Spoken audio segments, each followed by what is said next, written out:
الحمد لله رب العالمين الودود الغفور الحمد لله الذي بنعمته تتم الصالحات الحمد لله والصلاة والسلام الأتمان الأكملان على رسول الله محمد صلى الله عليه وسلم رب اشرح لي صدري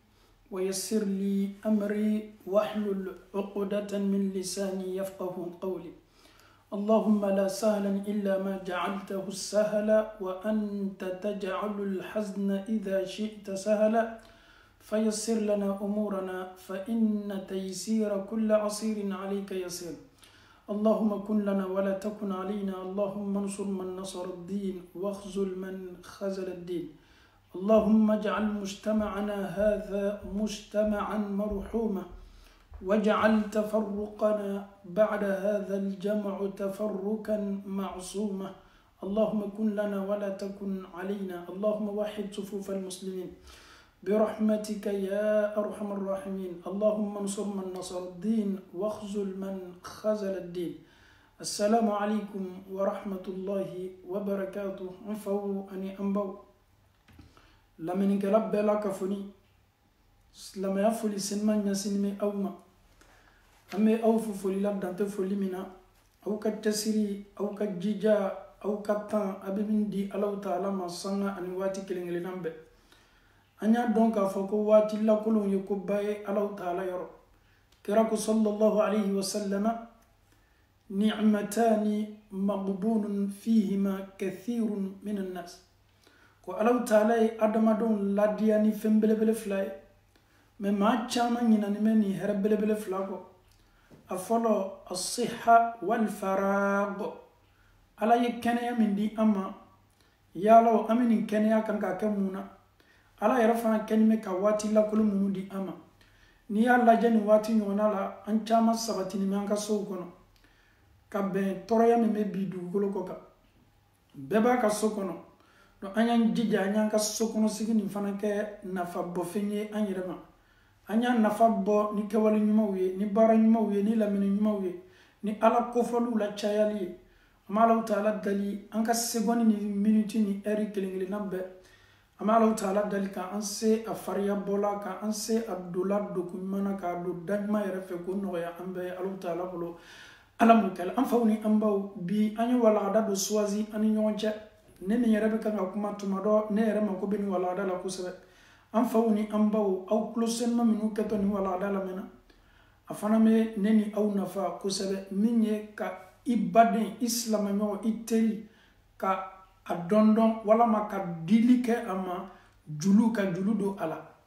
islam ye mu fa julu fe an nyonche yalaw est-ce que ni aw torola an kan kata anyasi ambado man ko yamma de mewa silamaya ye julu yɛrɛ ta k'a bila bonda jumɛn kɔnɔ an faw ni an baw julu ye ko ye nin ye alaw taala yɛrɛ ka latigɛ ye k'a labori a ka jɔnw kan a bɛ dɔw kɛ banaw ye nafolotigiw ye a yɛrɛ bɛ dɔw kɛ maaw ye olu ka balo b'o bolo a yɛrɛ fana bɛ tila fana ka dɔw ka balo ko gɛlɛya o ma a yɛrɛ bɛ tila fana ka lajarabili gbɛlɛ ɲɛsin jɔn dɔw ma nin de ye alaw taala ka danni ye ne ni e y'an yɛrɛ sɔrɔ o kɔnɔna na le an ka kan k'a fɔ alaw taala bɛ ko ko kɛ o bɛnnen bɛ anw ma yalo ni ne torola wala ma e torola yala est-ce que ne ni e ka kan ka ɲɔgɔn sɛgɛrɛ ka taa julu ta wa est-ce que ne ni e ka kan ka n yɛrɛ julu bonda kɔnɔ wa an faw ni an baw ala kara sallallahu alaihi wasallam danfɛn min ka fisa ni bɛɛ ye a ɲɔgɔn ma da ɲɔgɔn tɛna danna tiɲa na ala kara yɛrɛ ye julu ta ko di wi ala kara ye julu ta e bɛ adamaden ye julu ta la waati waati a dɔn k'a fɔ ko gɛlɛya de bɛ maa bila la ebe adamaden yo bola wati kata fendo ta katoro asetaye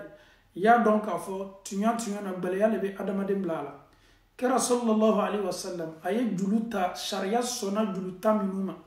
parce que nango juluta la daga ni me sharia sona mima koro yedi islamaya ye boda di ama julumunu talila nate do ala so bonda kono anga kuma da nyini mode kada kan kuma be fo ma chama ma famya ni ka famya le jane ya fo anyana koni antoro la konan segala kame se kata juluta ko boda dila ma mo fo de islamaya sona juluta mi na be islamaya sharia kitu dafa islamaya sona de ma ala kara sallallahu alaihi wasallam nya fo yesi waye juluta kira dani ma ka saya la fenka asela ka yɛrɛ sɔrɔ don min ka don misiri kɔnɔ fanga ɲɛnama yɛrɛ tɛ ala kɛra la don ka sabati a sen kan mais nɔgɔya kɛla dɔɔni a donna misiri kɔnɔ kɛra don min kɛla misiri kɔnɔ a ka kumakan fɔlɔ kɛla mun ye ko yaalaw n'a sɔrɔ mɔgɔ ka julu bɛ ne muhamadu la bɛɛ y'i ta déclaré n'a sɔrɔ n ye julu ta dɔ fɛ n ɲinɛna kɔ walama n m'a sara fɔlɔ n m'a ɲini bɛɛ fɛ bɛɛ y'i ta déclaré o b'a yira k'a fɔ ko alakira sɔlɔ sallam julu ta ma kɛ koba ye alakira ma sɔlɔ sallam mais julu sarabaliya le ko ye nin bana k'a to a ka saya bana na juru tun bɛ alakira la sɔlɔ sallam a ye julu nin sɔrɔ cogo di kɛra bɔla londo k'a bɛ taa suman san k'a bɛ taa balo san k'a bɛ taa dumuni san k'a ladon denbaya kan a don na fɛn tun tɛ alakira pɔsi la wari tun t'a bolo a tagala lɔgɔ la ka taa julu ta ka tila yɛrɛ fana k'a ka kɛlɛkɛ dereki kɛ julu garanti ye alakira y'o kɛ sallallahu alayhi wa sallam subhanallah et le prophète sallallahu alayhi wa sallam y'a ka statut ma filɛ un prophète pas comme les autres prophètes c'est la meilleure des créatures o fana tun julu tun bɛ alakira la mais a ye julu ta ka bɛn mun ma tuma dɔ a ye julu ta k'a don suman de la ka kaba walama binbiri walama ɲɔ san walama ka fɛn wɛrɛ san k'a ladon a ka denbaya kan komi wari t'a bolo a sinna k'a ka dereki min n'a bɛ fɔ a ma arabukan na ko a dera n'o bɛ taa kɛlɛkɛyɔrɔ o bɛ dereki min don o yɛrɛ kana k'o disiw latanga ka bɔ flèchew ma a y'o dereki le ta k'a di a ye julu ta cɛ min fɛ lɔgɔ la a y'a don o de ma ni n k'i ka julu sɔrɔ waati min n bɛna ka na i ka julu sara ala kɛra ka julu ta sallallahu alayhi wa sallam a yɛrɛ fana lanin bɛ saya lafɛn kan julu ni sara yɛrɛ se t'a ye a lanin bɛ a ka waati laban na julu ni sara se tɛ ala kɛra ye sahaba gbɛrɛ le tiɲɛna ko ala kɛra julu mun b'i lani ne bɛna julu garanti ta julu yɛrɛ ye ben ka bɔ e yɛrɛ kan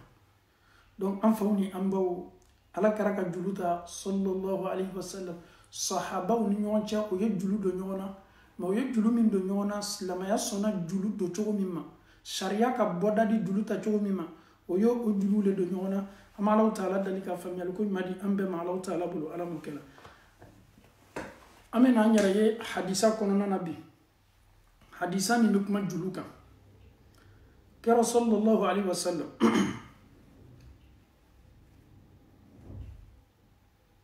ala kɛra ko sallallahu alayhi wa sallam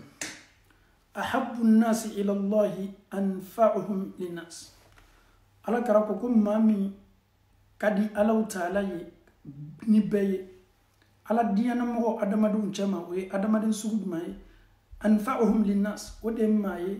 مامي نفع ببو ما تروبلو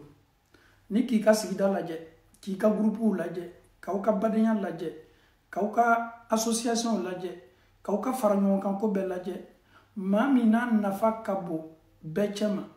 ni maaw tɔɔrɔla maaw bɛ ɲɛsin ale ma ni julu ko bɛ maaw bɛ taa ka taa julu ta ale ma ni lalili ko bɛ maaw bɛ taa ka taa lalili ta ale bolo maa min ye nafa ye aw cɛ ma o ye maa min nafa bɛ se bɛɛ ma o kosɔn n'i y'an ka sigidaw lajɛ tuɲa tuɲa na saya dɔw bɛ yen a ka kunna maa min jɔnnen bɛ ni fami bɛɛ ye maa min kɛlen bɛ ka ekɔli sara di bɛɛ ma maa min yɛrɛ kɛlen bɛ ka bɛɛ ka scolarité sara n'o sina ka sa ka bɔ an cɛ ma fami na bɛɛ bɛ jɔrɔ bɛɛ bɛ hami yirisun belebele bɛ na ni ni dɔ nafa tun ka bon ni maa mako bɛ ko la bɛɛ bɛ ɲɛsin ale le ma ala kɛra ko sɔrɔ sallam ko maa min ka fisa ala yɔrɔ ka tɛmɛ aw bɛɛ kan o de ye maa ye maa min nafa ka bon société ma maa min nafa ka bon badenya la maa min nafa ka bon wa ahabbul a'mali ila allahi baara min fana ka di alaw taala ye ka tɛmɛ baara bɛɛ kan aw ka baaraw la sururun tudkhiluhu ala muslim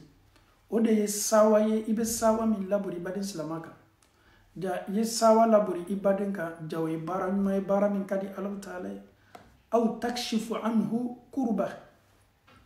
gbɛlɛya dɔ b'a kan hami gbɛlɛn dɔ b'a kan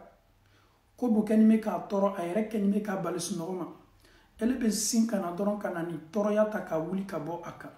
a bɛ se kɛla ni conseil ye a bɛ se kɛla ni hakili di ye a yɛrɛ mako bɛ min na ka tɔɔrɔya wuli ka bɔ a kan e bɛ na dɔrɔn k'a ka tɔɔrɔya wuli ka bɔ a kan ni i seko damayɛrɛ ye aw taturudu anhu ju'an walama kɔngɔ le b'a la i bɛ sin dɔrɔn ka kɔngɔ bɔ a la ka dɔ d'a ma nin ta ye suman san k'a ladon n'i ka denbaya kan aw ye dumuni kɛ walama ka kɔngɔ wuli ka bɔ maa kan aw taqdi anhu dayna walama julu b'a la julu kɛlen bɛ k'a kamana gan k'a tɔɔrɔ julu yɛrɛ caya kojugu kosɔn hali ka bɔ ka taa kɛnɛ ma o bɛɛ la ka fɔ ni ka gɛlɛn a ma ele ye sin kana dɔrɔn ka a ye k'a fɔ julu b'a la k'a ka julu sara kɛra ko sallallahu alaihi wasallam ni hadisa la ko wali an amshi ma akhi li fi hajatin ahabbu ilayya min an a'takifa fi hadha almasjid ko ne muhammadu sallallahu alaihi wasallam nye jombaden demena nye mbaden deme hamina ko dola o kafsa ni muhammadu sallallahu alaihi wasallam ko nye na misiri kono kana itikafu ke ka to misiri kono ala batola kle tant le muant le binani ko nye mbaden do deme ka hamina ko wuli ka bo aka o kadine ye ne kelenye na do ala bato bunda kono al nasoro nana kana do nye wati janta ka ala uta ala bato ala karabe fe ka mufo anye ja anye kenyo jigiye anye nyo mademe anye lo nyo jigiya koro ni baden torola ni baden segala a hamini do ni sebiye ka hami wuli ka bo aka yi jija yake amina segi kana ni kuma na be kelengire namba yere ni kuma na a karamago wa a kalandin wa a maba wa a nafolotigi wa a sɛnɛkɛla wa bi anw ka société tiɲɛna maa minnu tɔɔrɔni mɛ anw minnu ka kan ka gbɛrɛ o la k'o hamina k'o bɔ o kan k'o ladi k'o bila sira ɲuman kan anw de b'olu sabote n'an ye maa ye jɔrɔna ko la an ye maa ye tɔɔrɔya la an y'a ye difficulté la kɛra dɔ ko baara min ka di ala ye ka tɛmɛ baara bɛɛ kan n'i y'a kɛ a dɔn k'a fɔ i ye baara belebele kɛ i bɛ jate alaw ta ala cɛ ma ko baara ɲuman belebele kɛ la o de y'i baden ye hami bɛlɛ b'a kan anw tɛ an badenw tɔɔrɔ waati si fo ni hami b'o kan i m'a fɔ k'i bɛ se tɔɔrɔya min b'i kan i ka taa lɔnna min b'i la juru le b'a la a dogoni bɛ a tɛ se la bɔ la i t'i baden dɛmɛ k'a ka juru sara anw b'o le ta k'o kɛ saboteli ye k'o kɛ yɛlɛbɔnna ye anw badenw tɔɔrɔni bɛ kɔngɔ b'o la o se t'o ye e bɛ taa ka taa nafolo la fili tiɲɛni kow la k'a sɔrɔ i badenw kɔngɔtɔw don an y'a dɔn k'a fɔ ko ni hadisa ka kan ka an bɛɛ la k'a fɔ ni service leçon na i badenw ma filɛ famille lajɛ maa minnu tɔɔrɔni bɛ i kɔrɔmuso min b'a ka furu kɔnɔna la i yɛrɛ balimacɛ furuni bɛ se t'a ye nasɔngɔ yɛrɛ ko ka gɛlɛn a ma a denw tɛ se la taa la kalanyɔrɔ la a denw tɛ se la taa la ekɔli la ninnu bɛ nin jɔrɔ ni nin haminako ni nin tɔɔrɔya la i balimacɛ yɛrɛ nasɔngɔ sɔrɔ gɛlɛya kosɔn hali ka n'a ka so kɔnɔ a bɛɛ ka gɛlɛn a ma anw hakili tɛ se ninnu ma i bɛ anw de ye bi ka nafolo ta k'a lafili fogo cɛ ma k'a sɔrɔ an baden dɔw bɛ yen nasɔngɔ to se to o ye an faw ni an baw hadisa nin ye hadisa belebeleba ye ka i hami i baden bɔ jɔyɔrɔnako la k'i baden haju nɔgɔya surtout ni julu b'a la ala kɛra ko sallam walama k'a ka julu sara julu ye koba ye an bɛna se julu kisa ma sisan kɛra sallallahu alaihi wasallam a ye mun fɛ julu fɛ hadisa la ni ye hadisa ye ala kɛra bɛ hadisa min lakali hadisa min ni albani ye a seniya ka bɔ fi sahih nasa'i kunna julusan inda rasulillahi sallallahu alaihi wasallam sahabacɛ dɔ bɛ ko muhammad bin jahshin a ko londo anw siginin tun bɛ ni ala kɛra ye neman kisiba ye farafa ra'sahu ila sama ala kɛra sinna k'a kun kɔrɔta ka sanfɛla lajɛ sahabacɛ dɔ bɛ nin kumakan lakali la olu ni ala kɛra tola sigida la londo ala kɛra y'a kun kɔrɔta ka sanfɛla mafilɛ ثم وضع راحته على جبهتيه ثم قال على كراي أبولو بلا أفتمانا فمن تمابولو أيوب بلا أفانجلين في على كراك لا يافو سبحان الله كسنيا بقلو تعالى ماذا نزل من تشديد ندو يكوبلا لا جغنية صحابة وسيغني ما على كراكوكو ندو يكوبا يكومي لا جغلا فسكتنا صحابه كوكو أمبلا كفوني جيلا أنيا مكو وفزعنا أن يرك لنا كسلا على كراي أكشن دوكي أنيا كورو أيا بولو بلايا أيا فوكو سبحان الله كوني دو يكو بلي بلي يمين لا جيلا ولوس لنا أو جيلا أو ماكونا أو ماسونكا على كرام مانيني غادي كمانا ودغو سابه فلما كان من الغد كدغو سابه من كلا سألته ni sahabacɛ muhammad bin jahash a ko ko n ye ala kɛra ma ɲininka ya rasulallah ala kɛra ما هذا التشديد الذي نزل كبل من لاجلا يكو كبل من جيلا تما بلا الله تعالى برا كنا يكبل من كفوا جيلا نا كلمه كأن لسنا فقال على كركو والذي نفسي بيدي نبين كلمة صلاة نبين مسا من بلو لو أن رجلا كوني تشيتش قتل في سبيل الله إفعل جهادي كنكا ثم أحيي أقف نبانا كدويلا ثم قتل إفتلالا كفراتوني جهادي كنكا ثم أحيي أقف نبانا كدويلا ثم قتل أقف فنا إفعل أني نمر كربنا قبل من كفو يسيسن نا يا فوقا جيلا كبوسانا نكو كلا قبل باي على كرما أي مثال يجمع دوما مغو من تالا جهادي كيرو كتا على تالا كدينا كنكروتا يرو كافرو يا فغا ببا دون كفو يسيدو فريدي على بكلا تكوني كو تيلا مغلا كونو كدو فرا كسيدو فريا تيتري كان كنيدو على أبي دينا ندمه أبي كلا تكوني كفغا على بكلا تكوني كنيدو على تشكلنا كنكلنينكا على تالا بتولا أبي تولا تكوني كافرو بي أبونو أنيلا وكرو يدي abonona anila kele kene ka shion saba ni bebe kala ala le kuson ama décourager ka fo ilon sala foloma la ntina tala ko mais awuli min kala tuguni aya yere kundi fo kafuru kala satay ala taala klala kan nido ala ka mafle est ce kabina ko sigi wala mata ko sigi o benata il est debout il est toujours présent il est en train de combattre toujours fo atigi eta sa awi ni baraji bafle hein a jola joro ama reculer a sala klala ka kunu a klala ka yere dituguni a sala klala ka kunu ala yeni bekay ala karako koni mami nyoke thumma qutila et puis alabana fagala wa alayhi daynun ko kasoro julubala ay bar bele min keni kasoro julubala kasaji hadi keneka ala klala ka nido ala klala ka satuguni ala klala ka nido ala ay keleke tuguni ala klala ka sa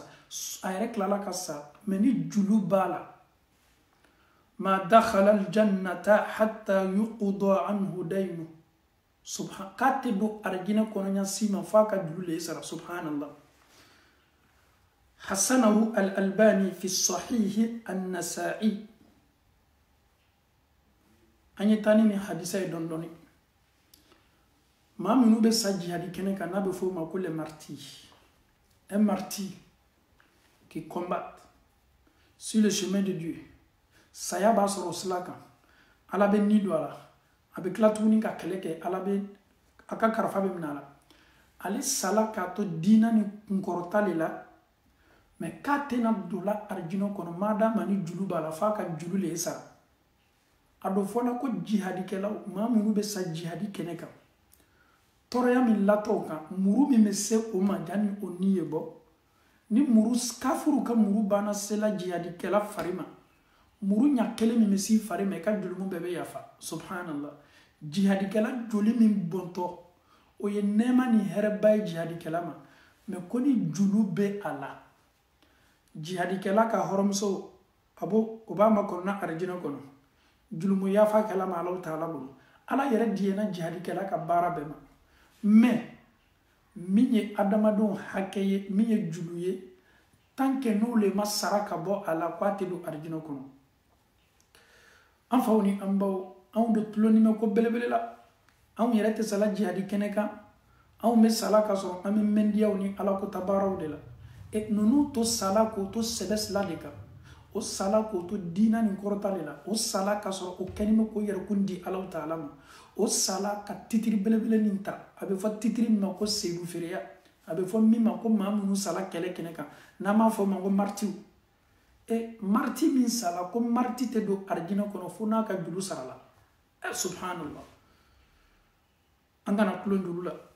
bi on busula tigani bi julu ma ko tuguya ame julu taya ame burika tanya rasoro dunya fambere fe nunu nyina na anko nunu nyina ni ko ka julu la me Allah taala ma nyina ko de no slamatoye mo ka juluta katanya bema slamatoye o erele ta ka duna be kiamalo ne e ka selini ka suni ka hijini ka jakablala ko slantan ma minu te slamay ko yono kono ka haka o récupérer yo ka juluta iborla ni banki ka julu ye iborla ni société ka julu iborla ni société ka julu ye iborla ni banki ka julu ye iborla ni association ka julu ye iborla ni eni mama ye kolaje nunu kelenkelenna bɛɛ ka hakɛ toli fɛ yalaw est-ce que kiyaman don ni maa yɛrɛma fɔ e ye nunu tɛna yafalaw ka julu kɔ ele do inni amina sa hadisa ma ala kara ko sallallahu alaihi wasallam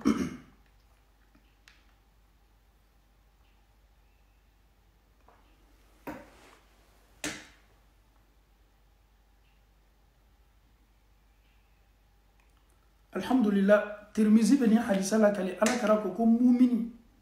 ni danime julu la ale b'a ka kaburu kɔnɔ jɔn senman do ala ɲɛsaranya jɔn do a sala k'a to ala ko baramaw kan mɛ julu min bɛ ale la nin o kɛla sababu ye k'a ka kow bloqué julu kɛla sababu ye k'a ka kow bloqué julu kɛla sababu ye ale tun bɛna bénéficier a ka nɛɛma minnu la julu kɛlen bɛ k'a bali o bɛɛ ma an faw ani an baw julu ye koba ye nafsul mu'min mu'allaqatun bidaynihi hatta yuqda anhu rawahu tirmidhi ko mumini ni dani bɛ julu le la fo julu le ye sara fɔlɔ ka bɔ mumini na nin ye kumaba ye dɛ o kosɔn ni alaw taala sɔnna an bɛna na an baro tuma dɔ duwawu dɔw bɛ yen ala kɛra bɛ se duwawu min dila an ma n'an bɛ se nin duwawu kalanna ka an yɛrɛ kun dɛmɛ ka bɔ julu la ko ɲama alhamdulillahi rabbil alamin an faw ani an baw kira sallallahu alaihi wasallam abdullah londo misiri kono ni hadisa anga hadisa lonina doye ake hadisun da'if adoye a hadisa ke hadisu februye kada ka hadisa nana ka bo chamunu yoro sikayela do ka ladriyala men kuma kan ka amma dem kira do londo misiri kono ka chedo sigini abe fa chamma ko abu umama a joroni tume a hamini tume julu tunya bali boli makenema ale era tume yoro sisoro ka do fo kana do misiri la julu ye ko bayda kira nana soro ni li halala aya laje ka mafle ako abu umama mumei munya to isigin me misiri kono ni wati no na sel wati yerete ako ala kara ko julu le kenime ka fanka julu le era kenime ka nilatunu julu le ya to nana kana nyere soro ni na kira ko ama sallallahu alaihi wasallam ni julu kala sababu ye ki iblanina duwo min kakan ka fo adama den bolo ni julu bila ala kara yo ko fo ni sahaba cey ko yi jija ka ni duwo fo ko sebe kira ko ama sallallahu alaihi wasallam allahumma inni a'udhu bika min al-hammi wal hazan ala mi dali yene tanga ka bo hamima ani joro wa a'udhu bika min al-ajzi wal kasal mi dali yen tanga ka bo desema ani salaya wa a'udhu bika min al-jubni wal bukhl mi dalien tanga ka bo slanyama ani bakhiluya wa a'udhu bika min ghalabati ad-dayn wa qahri ar-rijal ala mi dalien tanga ka bo julube sigi min ka dama den kun ka ni tesira bola koro fo abeta ke sababu ye ete so fosi kala fo maw ka decision ala yen tanga ka bo ni ma donc an faw ni an baw ni kuma kanye kuma kami alni a hadisa sika kela la hadisa lonna bolo me do mawdo islamu ka kan ka ira la tanga do maminu la kadaka julu ye fembaye ka bo fembelebelo la me allah taala dalika abe mamunu la ka sara no ya ambela ka foni ala mukala alhamdulillah rabbil alamin ala karamuso aisha bina hadisa ko fo anye ndo wo manja ni te fe yi yere julu bonda konnana wala ma julu yere bila saragbal yalima ibe fe ka julu sarateriya buluma fa an aisha radiyallahu anha anna an-nabiy sallallahu alayhi wa sallam kana yad'u fi as-salat ko ala karatu min duwo kala kaselila allahumma inni a'udhu bika min al-ma'thami wal maghram nukuma kan fla allahumma inni a'udhu bika min al-ma'thami wal maghram sahaba ya manyininga ala karamu so ya manyininga faqala lahu qa'il nyininga lado kwama ya rasulullah ma akthara ma ta'idhu min al-maghram ala karawati beba fokum maghramu yere yemunye faqala inna rajula idha gharima ay istadana haddatha fakadhaba wa wa'ada fa akhlaf koni julu biliyala adamaden ka nyadoma al ni be baro ke be galontige al ni ye layru tebe itise layru da fala parce que julu ye ko baye ala karatu min ko fo sangani wati be rawahu al-bukhari wa muslim wa rawahu an-nasa'i do ni yere ye hadisa bukhari ya la kali مسلم يا الله كلي الله كرات من الدعوة فواتب اللهم إني أعوذ بك من المأثم والمغرم على مدلين التنغا كبو على كتباروني على صصباروني جلوم بارولا ين تنغا فنا كبو بلايا مي جلوكا بلايا مي منا كنسي أدم ديكا c'est deux phrases seulement المأثم والمغرم على كرات ما فولي لا تشايا كسليلا اللهم إني أعوذ بك من المأثم والمغرم على مدلي ين تشجعنا كبو على صبارولا ani fana mi ye julu ye yen seniya ka bɔ julu la parce que julu ye koba ye mumini ni dani me femina tant que na julu masara ka bɔ la an bɛ Alahu Taala dali ka julu sarali nɔgɔya an bɛɛ la ka fɔ ni Alahu Taala bolo Ala m'o kɛla an faw ani an baw an bɛ nana se an yɛrɛ ka vie quotidien yɛrɛ la sa nin ye Ala kɛra kumakanw ye an bɛ hadisa ta n'an tilala an bɛ n'an ka duniyalatigɛ yɛrɛ lajɛ k'an yɛrɛ lajɛ ka julu lajɛ an bɛ julu ta cogo min an ka julu ta cogo n'a ka ɲi wa an bɛ julu minnu ta ni ɲɔgɔn ma condition t'a la sɛbɛnni tɛ yen foyi foyi tɛ yen o ye erreur belebele de ye silamɛya la tiɲɛ don a ka gɛlɛn i ni maa min ye san 5 kɛ ɲɔgɔn kan aw dannen bɛ ɲɔgɔn na i ni maa min ye san 2 kɛ aw bɛ don kelen ka bɔ kelen lanantiyaw bɛ yen i ni maa min ye san 10 kɛ san 15 san 20 walama aw faw ye sigi kɛ aw baw ye sigi kɛ famuw bɛ ɲɔgɔn dɔn kosɛbɛ walama i yɛrɛ balima don i ka cousin don aw ka surun kosɛbɛ ko ele bena julu do la ele ye tila tuguni k'a fɔ ye ko a y'a sɛbɛn a caman na a bɛ si kɛ hakili la a caman na a bɛ miiriya caman ta i ka ko la ko nin ya ko ka gɛlɛn n ko a ye julu don na julu min bɛ nana don na ko an y'a sɛbɛn bon sɛbɛnni min bɔla min k'a sɔrɔ ala yɛrɛ kumakan nin ye sɛbɛnni ye a kan ka dan sɛbɛnni ma dɛ ko ka seereya dɔ fana na min bɛ nana ka na sɛbɛnni min kɛla aw ni ɲɔgɔn cɛ min bɛ nana ka na o sɛbɛn munna saya bɛ sen na ne ye julu don e la ne ni e fila dɔrɔn de b'a kalama ne bɛ se sala e bɛ se sala ne ni e sala ka sɔrɔ ne ka julu bɛ e la e denw bɛ yen ne denw bɛ yen olu ye filɛli lajɛ o ma sɛbɛn ye min sɛbɛnla o fa bolo k'a fɔ ko julu b'a la a bɛ komi ne ni e fila dɔ la kelen satɔ ka hakɛw to an na Alahu Taala bɛ kuma fɔ a ka jɔnw ye ne ni e ka hɛrɛ de b'o la ni anw fila kɛla safe an den minnu bɛ yen n'olu ye sɛbɛnni ta k'a lajɛ anw fa ka julu tun bɛ na walima nin ka julu tun bɛ anw fa la komi denw bɛ yen bisa anw bɛ taa ka taa julu di denw ma donc n'a kɛra ten min sala a ni bɛ lafiya a ni bɛ hɛrɛ sɔrɔ julu min tun b'a la a ka julu sara la an ye hadisa min kalan nin sisan ni Sheikh Al-Albani n'a y'a seniya ka bɔ Nasa'i ka hadisa la ko hali n'a sala jihadi kɛnɛ kan ka tila ka ni don a la ka tila ka sa jihadi kɛnɛ kan ka tila ka ni don a la a ye tila tuguni ka sa jihadi kɛnɛ kan n'a sala ka sɔrɔ julu dɔ b'a la ko a tɛ don arijinɛ kɔnɔɲɛ si ma fo julu de ye sara nin ye kumakanba ye bɛɛ b'a dɔn k'a fɔ ko Seyidu Feerew minnu bɛ sa k'o to kɛlɛ kɛnɛ kan ala ye titiriba min d'o ma Alahu Taala ye jɔyɔrɔba min d'o ma olu ni muru ɲɛ kelen selaw ma kɛlɛ kɛnɛ kan dɔrɔn o julu bɛɛ bɛ sin ka yafa donc malgré tout ça olu tɛ se dɔ la arijinɛ kɔnɔ tant que n'o ka julu ma sara parce que julu ye mun ye hakɛ le nin ka hakɛ to la e fɛ walama e ka hakɛ to la fɛ min ɲini Alahu Taala ta ye ala bɛ diɲɛ a bɛ yafa ta bɛɛ ma mais ne ni e de kana sɔnya si ma an ye sa ka sɔrɔ maa julu bɛ an na o kosɔn kɛra sɔrɔ sallam nin tun y'a ka laada dɔ ye n'a tun bɛ suseli kɛ a bɛ maɲininkali kɛ n'a yamaruya ko a ye suseli kɛ su min sala nin est ce que julu b'a la wa pour que maa ye sɔrɔ min b'a ka julu garanti ta ni silama ɲuman don pour que a ye bénéfice a ka kaburu confort la a ka kaburu nɛɛmaw la o kosɔn ala kira bɛ maɲininkali kɛ est ce que julu b'a la wa sɔrɔ sallam ni julu b'a la ni mɔgɔ min sinna k'a ka julu garanti ta julu kiti bɛɛ bɛ wuli ka bɔ tigilamɔgɔ kan ale b'a ka ɲɛnamaya ɲuman daminɛ a ka kaburu kɔnɔ hɛrɛ bonda kɔnɔ dusuma bonda kɔnɔ kaburu ye arijinɛ so fɔlɔ ye Alahu Taala ka ala ɲɛsaranya jɔnw ma donc ale bɛ sin k'a ka ɲɛnamaya daminɛ a ka kaburu ɲɛnamaya la ni hɛrɛ belebele ye mais n'a sɔrɔ julu b'ale la mɔgɔ ma sɔrɔ k'a ka julu garanti ta nin ye ko belebele ye dɛ o kosɔn an bɛ Alahu Taala dali bɔnsɔn a kɛla den ye a kɛla lamɔden ye a kɛla maa ye itime to mina isaya kofe nunu kan nema no ka duwo nema be sima subhanallah kara ko sallallahu alaihi wasallam koni adama de bana sala ikabara be billalo itena sundo lako yesu min do jani yesa usune baraji bi makorona yeseli min ke jani yesa ode bi makorona ye hiji min ke jani yesa ode bi makorona me bara do be isanin ko o bara nema me sima abe do fare ka mizanin ka abe do fare ka bara ma bunda ko ala kara ko denyuma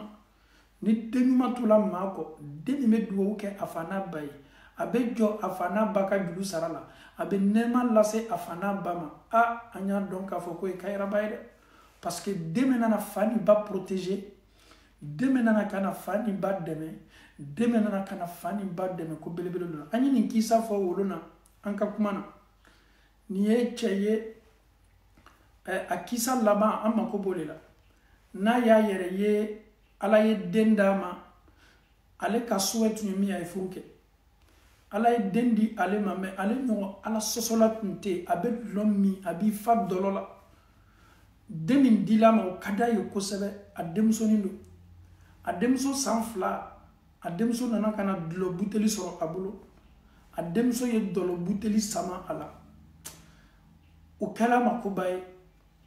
binet demso fitini nana kana nga dlo buteli sama mbulo mo benata o ma ba abali dolo mima aye dlo min ka dlo mi deme do san sabala watimi Allah taala ye chen demso kaskar famnal une fille de 3 ans chat demso sala domi nitunga nga ke taxi belebele yama ale yere kashila ka kashi komi mato dimini mone be boale la ode ka dlo mi aye su beke dolomina ko stressi ni hami maka demso fitini sala o ya toro kujuya aka dlomi ka dlomi fo yere bina ka bo ahaklika ale le lanin to la ka suno wala subhanallah asina ka yere ye abeka nga shuko ashukola ka yere kiyama keneka aya yere kiyama keneka ko beye ko maslani kiyama keneka ale yere slani me mo be kan ga dugo nyon ko fe ale sina ka chokoroba doye ni chokoroba fasani me alla ngafoni me ale yere fana na ka be na chokoroba manyini nga yoro ale be na min kela sabe kan ga ale be un serpent aye sayi ale teriyala kana chokoroba ko chokoroba sabari ndeme nye sani ben ka bonko chokoroba ko ne be yoro mnati fanga fo itene yere la nette se fosi la tan sami mi koni nette si ima de menaka sabo eko chokoroba yi bolo shi yoro do la kai tai ale yere burla ka tai atala soro ye ube dinga de folo ne tasuma ba kono sabe kanga nako akoko nye koide ne bola chokoroba koro kana nyere soro tasuma dalilani femmeno koni abenko niye sabelebele abe fe kandu akosi na tuni kana se ale chokoroba kelima chokoroba ya aye chokoroba mangini ka kuitendeme chokoroba koko kuitene yere far banku yela wa fanga fo itene la ko ke mademe chokoroba sena ki bolosi yorobere la o ye kuru do ye kuru sanfela ja demsa woni kachay demso nu kachay ale yere burla saba ko ka gben sabe ka gben a burla kata yere soro kuru sanfela la aye munye kuru sanfela aye demsen chamanye min kala ma ko kabako ko baye a kulobe a demso woleli kan demsan to be kan ga demso wole demsan to be ka demso wole akoko ko demso le be kan ga wolete demsan minu be kan ga demso wole lube mun fala e kite teria ka ifa deme ite teria kana ifa deme ite teria kana ifa deme ale re ka ba ko yala ne demso be fanuma atonyo ko kenime ka wole kwa ina kana ne deme ka soro sabe afako demso tolo dolola facha ko kome suko la kun sina kan demso ya be kan kana materia buluma ndemso sina kana kana mna kasin kan sumu damna ndemso yemna na bolo juguye sami menko asina ka samna kuma aye samna minke aye salafli sabolanko nkaba ko yala ne chokoroba ne lutigi chokoroba sale be kan ne bani ne mase nyere débarrasser la ka bo sala setenye ka sani mademe ne demso fitini min sala ka to sansaba o de ne demeni ka bo sa ka toyama demso ko ma ko baba munkela aye kisa befo nyere kiyama keneka ngirina kana chokoroba ko ngwa yen deme sabe ko ale yoro gore yaranna ntala nte senyere mademe nan sigina kana ma ko nta kuru kan kale tse mademe na dem so ko ma ko baba ni ala tuma ne blay garjigela ni ala tuma ne di ema baba fosit nti balla tasma la dolima subhanallah fosit nti bali tasma la dolima baba itala chokoroba min soroy kwa yideme bua ikabara malet nyeni chokoroba fa kaba ko yala ikabara mani ya chien ka fanga fo itala tuguni kabara du kumbe okoso ina min kala fo ay kwa yideme akoko fanga tala magalon tigede fanga fo ile tundala ayoro min fiye kuyetayi ole tuni kabara juye ale yere le bena kana bara jugu yera ka sala sade bara juye me bara jugu ka ngata bara jugu bla yoro mi ode tasmay no ikabara nyuma yere tasmay yere le bunda yera kaila itala ya ka fo o fana tito yoro isegina kana fo ay tuni akoke na kuruka demso kele mi bolo tumado no besi demena ode ne mfa est-ce que wati masi mate kadlomin dabla ni netuma ki bolo bi mfa sika fo itala ika kuna dia ni ka kisit membele demso ye qur'ana aya kala ko alam ya'ni lil lazina est-ce que wati masi adama do mawa ma munu ko sonmi Allah taala ka changer ka ko dugu dabla ni che pola ni shukola minke a wulila teriya bolo ma ki ko ki dasenya atala selioro adula misirla anana almami soro almami klala fatiha kalana almami me aya kele min kanga kala fatiha kofe ademso ye aya kele nyona le kala ka shukola ale yara ko alala ko tunya na koni ye wati ye ne kakan ka changement don kanyina ma yala tugumi ni wati ye ne kakan ka mba ala sobara bema okuso amfawni ambaw shuko dobe asuko bena kanane ni ella lile ni antelcha doye aye ni fo anye baro boluma seli tumado seli ko tumambo ama ale fana shukola londo akokwa ya yere ye ka fo ko abikomi annibe kangabo ko fendo nana kana akansere ka a étouffé ka anana kiliko bobele akoko fem misaliat me ko minimele kale ale yera washila ka washi ni fembolo ale ba ka sokono akelimpe abe shuko min kala ni fenkeni me ka kambishi mais anini me nyona muna ole selbaliyai ole ye munyo le selbaliyai munati sella donc wati selama depuis ale klala ka shukola almaminte na seliko folale ko wajibili kalakte na seliko folale ko ale ye minye aka shukola supposons nini tumbena ale ka sayam asala ka so ani Allah taala mandi ayere sala ka soro abislaka ala te diena slamima o ko son suko kan o mena adamadu machon kele to aboloka adabla abeni machon fla adabla i cheje nyaka bon nation kele nation fla mais non antela la oshila kerado ko amma sallallahu alaihi wasallam ko fenkele min tola kana adamadu la sawa fenkele pe min tola kana chifo adamadu yi chidente na ko de ala kuma kam be dafani mais amena fendo yi anka revula anka sukola minu bena na kana nouvelle annoncée anye kira kuma kan sallallahu alaihi wasallam nouvelle jumando kan wole kata alama nouvelle jumando anya cheje nyaka bo chienula iyere be kanga chieni do ke to masere do be ni ma ki ladi ka sukola adabla teriya boluma mais ni yeni ko tweeti ni mi ajate e lalili kam bo ni ma yere ya yere kun lali ni ma yere ya yere kun lali a ole lalili kan ka boni lalili kan be donc an fawni ambaw neni e julube anna nam fana keni me ka juludo maminu la neni e ba donc ka fo ka sara setoyi julumi mala iba donc ka fo asara setai na fana setuma ya tuma sara abaninte ka sara ni neni esela kayafa juluni sarani yafa be baraji min di neni e mananye juluto mogola kayafa ma juluni sarani uto baraji so tuma da be bala ma kusaba wala ma ni tena yafa la bema ibe do bola yafa la ni mameni to nindia nunu be ko le dron ka ko la no ya ngombolo surtout ame wati nunu labbi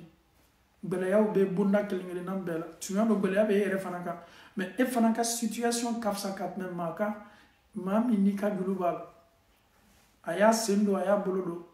asaranya taye ayera na yiye tumado abe jene abe maloya abe surunya abe janya mais niya me ko islamaya ami warba wati beka deme yera bunda belebele do leti ka fi bade islama ma toroni me ne ka julu mi milan ya fala Allah taala koso woye to masir belebele ye islamaya yera bunda kono tu sais que ça ne va pas tu sais que il souffre mais malgré tout ça tu l'imposes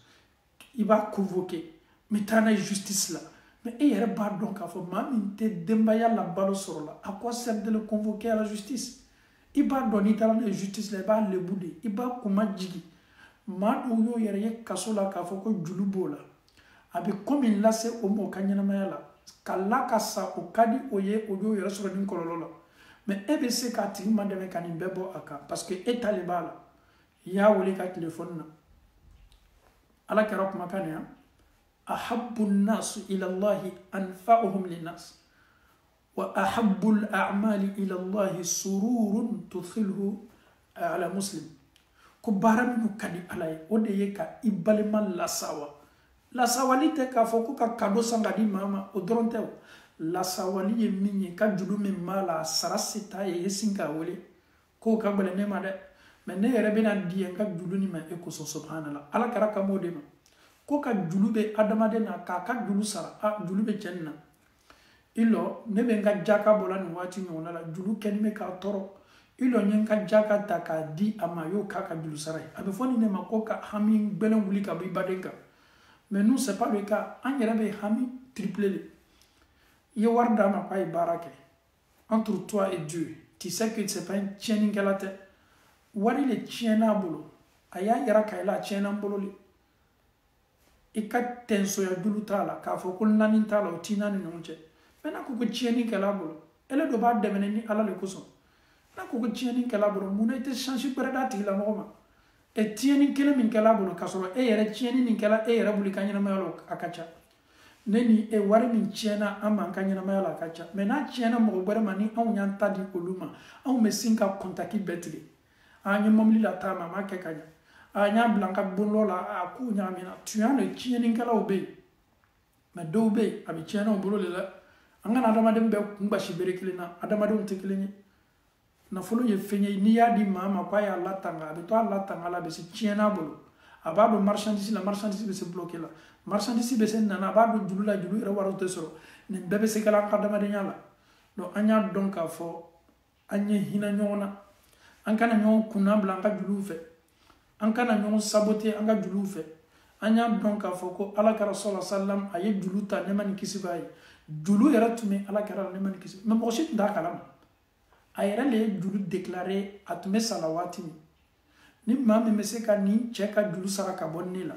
non même le professeur sallam aye julu ta ambe julu ta ni era le ankat adamadiya tanya mais ame min islam be fe anye ke mawye mamunu be hina dusu kasi ko belebele do be anka bi wati nyona la islamaw bara ni kabbo allah taala yini bara do bara may ame wati minula ni tout le monde est chez soi bébé ka so kon wati minula bi nous les musulmans en munu ye jago kala wi en munu ye commerçant wi en munu ye transporteur wi an islam allah taala nyede ni wati nyona le an kam marchandise ou fere ye songo bele na subhanallah an man kam marchandise fere nyoma wati ni yere crise wati ni ngadi islam do yi nono mugo mi me fere 1000 francs abe singa fere fo 5 et 5000 et sukaro mi me fere 500 abe singa fere 10000 comme muna ko parce que ko jani ngele ya na subhanallah et ni islam era comportement kelati ki inni la wari kan ka bele ya la buri ibadonka ni ko suka boslam ni ko su mandi ala kare tunyano commerçant de se aka faire la prix ya dia et mais commerçant fana kana na profiter adamado segani me adamado toroni me dunia mansaw bebe kan ka fonctionnaire ou ka saraw mafle ma munu te la barala ka wardo doma ka gisongo laji ka courant songo laji et Belgique yere ya carburant essence songo be kan ka majigili n'i taara station na k'i bɛ sansi k'i ka mobili la i bɛ taa sɔrɔ a bɛ majigin la parce que u b'a dɔn k'an bɛ waati minnu la nin gbɛlɛya waatiw le i kana na fɛn gbɛlɛn bila adamaden kan subhanallah i m'a ye an ka masa ɲuman caman ye déclaration kɛ kalo nin a caman na maa minnu ma baara u ka saraw bɛna d'o ma k'o kɛ to a lajɛ la électricité k'a mafilɛ ni a sara bɛ se nɔgɔyala maaw ma ɲami ni de ye silamɛya jogo ye mais chez nous en Afrique les musulmans je dis bien nous les musulmans n'i taara lɔgɔfiyɛ la ka taa sannikɛyɔrɔ ni sunkalo makɔnɔ sela ni sunkalo yɛrɛ bɛ fɛ ka se anw yɛrɛ ka marchandisiw tɛ gbɛlɛya waati si fo nin waati ɲɔgɔn na o kɔfɛ ne ni e b'i jɔ an ka seli yɔrɔ sunkalo n'a ka sunkaloya ko ni dugawu kɛla allahumma adkhilna aljanna ala m'an don arijinɛ kɔnɔ b'i bolo kɔrɔta n balimacɛ i bolo lajigin tu es méchant et c'est beaucoup méchant en islam. Profiter de cette situation qui est comme marchandise ferré son gobelena mais tu es très très mauvais balmache i kono kajugu i manyashima ebe adamado ka toraya wati les fleurs puis e fana na marchandise imposé au camp subhanallah islamo ni on ye ala kara jogo laje sallallahu sallam o koson slama bete na dola arjino kono ni kuma yere fola sika fo itala. Mais ce qui nous manque, les ennemis de l'islam, ce sont nos frères et sœurs musulmans. Comment ils m'ont fait tomorrow, comment ils me babdoula, les vrais ennemis de cette religion, c'est nos frères et sœurs musulmans. Dans les marchés, ils sont mauvais, elles sont mauvaises. Dans les lieux ferrés de Keyoro. Et marchandise, tu kunu, waflay. Et marchandise, c'est la wa kemela chokodi. Et mi yere na kana sa otoro ni me atesela ka bara ni nkle flanina. A bola so kono ni marchandise warde e marchandise do be e bolo bona e yere fana sawani men wati nyona la ko men nga marchandise prix triplé ka triplé ka quadruplé mawma a donc a faut que c'est méchant c'est mauvais ni yere belle koson est-ce que banane me ankani banane me se bola on kasi se wa malgré y a la difficulté il y a d'autres qui sont en train d'empirer encore les choses mais c'est d'être mauvais c'est juguya minu kaboni juguya be wallahi men kali Allah taala la me kla kan kali Allah taala la ka kla fana ka karmo te seniman bani ka kuma kan ta ka répéter alama ala hinana la dafanya kelen na to photo ambulo ka nema se aka kaburuma ka se aka demayama mi en karamo bay Muhammad Sherif ko ala la hinala ko ni tubabu tun selila he Mohamed Sherif beni kuma fo wati mi an ma lon ka fa mena tubabula ko ni tubabu tun selila farafin tun te tubabu ye arjina kono nya shima sadi o to meddo anye biko o ka hakelo o be adamado gashi latanga o ba don ka fo ni situation nyona la o ka gouvernement be fara nyoka ka décision benauta socialu be di mauma yes la mayete slama c'est même pas le problème.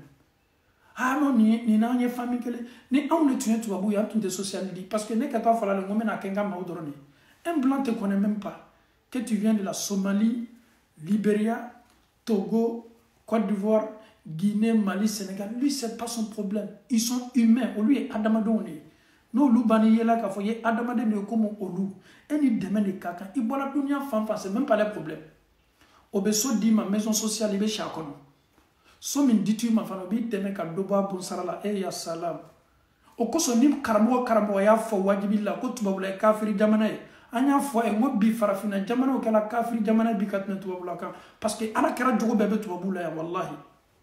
ala kara jogo bebe la sallallahu alaihi wasallam iba fo tubabuye nyeni fonga passage la farafina demi me kono ama soro folo den ka hakel la tangani me ka soro ama soro folo dem ma ko be fe folo munu la o war bebe di dem ka soro dem soro folo e be se farafina ni tubabu la compare la di an sigini me besen koniya kan an sigini me hasidiya kan lu yere kono muso keni me ka nyon don tache almamu yere ka place do beni almami bera lo la ko tipe ka ko bo e farafina le kafiri jamana biwa wala ma tubabu la le kafiri jamana ni kuma nete son ama folon tume so ama kanto farafina mente so ama parce que ni tamana ibe ko chamanye inya be ko chamalo wallahi nunu no yi kumbe ka wardi ma be warni ka konti la yere bi yere manyinga qu'est-ce que j'ai fait e mo do be na wole ko karamo tubabu be de war min dila amanu est-ce que halala lo façon wari ba yere dili ma yere bi yere manyinga ko halala lo ko ya di ma lo ki ya ta ki yere la benai o y'a di ma le k'i y'a ta k'i n'i ka denbaya lasigi n'a ye o y'a di ma le jamana dɔw yɛrɛ bɛ yan ko mɔgɔw la n'a ɲɔgɔnnaw n'olu ka sɛbɛn d'i ma o bɛ tila i bɛ bon décorer ni wari min o b'a bɛɛ le d'i ma i ka salon mako bɛ fauteuil la i ka salon mako bɛ tubabu bɛ nin bɛɛ di adamaden ma c'est à dire i hakili tɛ se sɔn a ma a dɔw 4 000 5 000 6 000 8 000 fɛn min bɛ se bɛn n'i ka dilan n'i ka salon n'i ka fɛn bɛɛ ma a bɛɛ bɛlɛ ka bon a bɛ fɔ nin de ma ko adamadenya i bɛ an ka farafinna jamana jumɛn de labɔ ko an ka gouvernement bɛ nin kɛ la ala tɛ jigin kɔnɔ tuma dɔ maa minnu ye ministres ye walama tuma dɔ a prime bɛ di députés le ma walama tuma dɔ a prime bɛ di maires le ma mais il est adamaden tɛ i tɛ fonction publique la i fa tɛ fonction publique la mais tubabu mako foyi t'o la i bɛ fonction publique la wa i tɛ fonction publique la wa wari min bɛ di e den ma o de bɛ di fanganacɛ den ma wari min bɛ di Belgique den ma o de bɛ di Malien den ma Belgique yan wari min bɛ di Belgique den ma o de bɛ di Guinéen den ma yan wari min bɛ di Belgique den ma o de bɛ di Ivoirien den ma yan ni bana sɔrɔla olu ka jamana kɔnɔna la olu denw bɛ hakɛ min ta o ɲɔgɔnna de bɛ d'i ma silamɛw ma a bɛ se a fɔla ko jamana ye kafiri jamana ye jamana minnu sɔnna ko ka misiriw jɔ yen jamana minnu Alahu Taala bɛ bato a kɔnɔna la nin kumakan an b'a lasegin karamɔgɔ ma Afiriki fɔlɔ kuma dɔw tun fɔla n'a tun bɛ fɔ ko tubabula ye kafiri jamana ye o tun ye fɔlɔw de ye bi tubabula kɛla silamɛ jamana ye ka d'a kan an bɛ silamɛya kɛ cogo min farafinna yan o fana tɛ an bali a ma selilo n'a ka selilo yan an denw bɛ to so kɔnɔ o sɔnna o bɛɛ ma bi anw bɛ mun wɛrɛ ɲini tuguni ni an banana ni an denw banana o bɛ jɔ n'an denw ye karitiw bɛ an bolo an bɛ taa dɔgɔtɔrɔso la o bɛ ko bɛɛ la nɔgɔya an ye silamɛw ala kɛra ye nin de ko fɔ ko ka hami wuli ka bɔ maa kan ka ko bɛlɛ wuli ka bɔ adamaden kan a bɛ fɔ nin de ma ko ala kɛra jogo sallallahu alaihi wasallam Muhammad Sharif ye nin de fɔ ko ni tubabu tun selila ala ma ala hinɛ la ni tubabu tun selila arijinɛ le direct mais i bɛ taa anw ka nɔgɔ fiyɛ la waati min ɲɔgɔn na n tɛ fɛ ka farafinna yɔrɔ dɔw to tɔw ma olu yɛrɛ bɛ marchandise ta k'a dogole k'a garder pour que marchandise ye tunu lɔgɔ fiyɛ la n'a tununa waati min na lɔgɔ fiyɛ la olu b'o ta la bɔ waati de la sisan sa a bɛ bala waati min na a bɛ tunu waati min na mako yɛrɛ b'a la waati min ale bɛ sin k'a ta la bɔ n'a ye prix f'i ɲɛna waati i yɛrɛ jigi bɛ tigɛ c'est beaucoup méchant chez nous vraiment juguya yɛrɛ de b'an na continent la juguya yɛrɛ n'i bɛ juguya ɲini i taa juguya ɲini daminɛ an fɛ farafinna si ka foyi t'a la wallahi an bɛ Alahu Taala dali ka ala ɲɛsaranya n'a ala ɲɛsaranya dila adamaden ma i bɛ hinɛ ni hinɛ tɛ duniya fan fan ni hinɛ tɛ duniya fan fan juguya le bɛ na ye hasidiya le bɛ na ye bɛnsɛnkɔniya le bɛ na ye ɲɔgɔn kɛlɛ le bɛ na ye ɲɔgɔn kɔn le bɛ na ye ɲɔgɔn détester le bɛ na ye an sigilen tɛ foyi la bi an ka jamanaw la an ka continentw la dɔrɔn ni maa min bɔra quartier la a bɛ kan ka taama an b'o kɔrɔfɔ daminɛ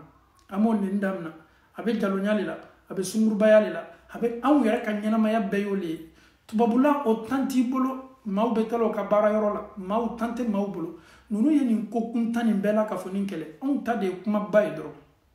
an bɛ Alahu Taala dali ka ala ɲɛsaranya di an ma Alahu Taala bolo ala m'o kɛ la bi ne ni e min bɔla kalama k'a fɔ ko baara ɲuman tɛ ninnu baaraw ye an ye diɲɛ ka se kow la nɔgɔyara ɲɔgɔn bolo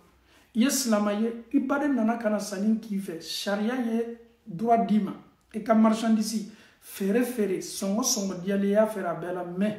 silamɛya yɛrɛ kosɔn ni e yɛrɛ ɲinana ka fɛnw feere maaw ma k'i ka tɔnɔ ɲini a ka hali ni nata ma bonya kojuguya o fana ye baara ɲuman ye i b'a kɛ ni ala ɲɛsaranya min ye i b'a kɛ ni hinɛ min ye Alahu Taala b'i sara ni hinɛ ko ɲa la sika foyi t'a la mais e bɛ fɛ ka wari sɔrɔ fanga la ka sɔrɔ fanga tɛ wari di maa ma e bɛ fɛ le ka tɔnɔba ɲini maaw kun fɛn min se tɛ maaw ye hali n'a ma f'i ɲɛna ko haramu ye mais i fana ye kɛ hakilima ye i fana y'a dɔn k'a fɔ ko an ka kan ka kow le la nɔgɔya ɲɔgɔn bolo an bɛ Alahu Taala dali ka nin faamuyali ko ɲuman di an bɛɛ ma Alahu Taala bolo ala m'o kɛ la julu bɛ baden na an bɛ Alahu Taala dali ka julu sara nɔgɔya o ye ala m'o kɛ la i bɛ anw de ka jamana ye a ɲɔgɔn ko makabanin tɛ maa ni maa bɛ sigi la o ye sigi kɛ ɲɔgɔn fɛ cɛkɔrɔba fila ye sigi kɛ ɲɔgɔn fɛ san 40 san 50 o ye sigi kɛ ɲɔgɔn fɛ i bɛ taa sɔrɔ cɛkɔrɔba tɔ kelen ka julu bɛ cɛkɔrɔba tɔ kelen na cɛkɔrɔba tɛ s'a fɔ la ne ni nin ye sigi min kɛ ɲɔgɔn fɛ ne yɛrɛ b'a dɔn k'a ka denbaya dɔn nasɔngɔ yɛrɛ tɛ sɔrɔla a bolo ne ka julu sara bɛ gɛlɛya ma ka yafa hey Allahu akbar ka yafa maaw b'a kalama ka dɔgɔle ne ni e ka teriya o yɛrɛ ka teriya yɛrɛ bonya kojugu kosɔn o yɛrɛ bɛ ɲɔgɔn tɔgɔ la ka denw tɔgɔ la ɲɔgɔn na mais k'a fɔ juru ye koba ye n y'a don a la mais a ma sara i lɔn ye yafa ma cɛkɔrɔba joli bi o sala ka juru t'o la a ma kɛ komi juru sara se t'o ye dɛ juru sara o banima ma dɛ mais a se le tɛ a ye cɛkɔrɔba yɛrɛ ka dorokiba min b'a kan na n'i bolo don a pɔsi la 5 francs t'i t'a bɔ a kɔnɔ semaine ani semaine i tɛ dasi kelen bɔ a pɔsi kɔnɔ o bɛ se ka juru sara la cogo di a y'a ta waati min na k'a labaara tuma dɔ a se tun bɛ a ye o waati bi an ka cɛkɔrɔba ninnu bɛɛ jigiya ye o denw de ye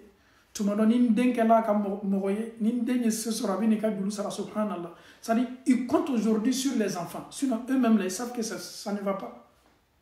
mais le vieux qui n'arrive pas à manger donner la nourriture à sa propre famille o bɛ se k'e ka juru sara cogo di donc le vieux maintenant a ka espoir bɛɛ ye mun ye maintenant ses enfants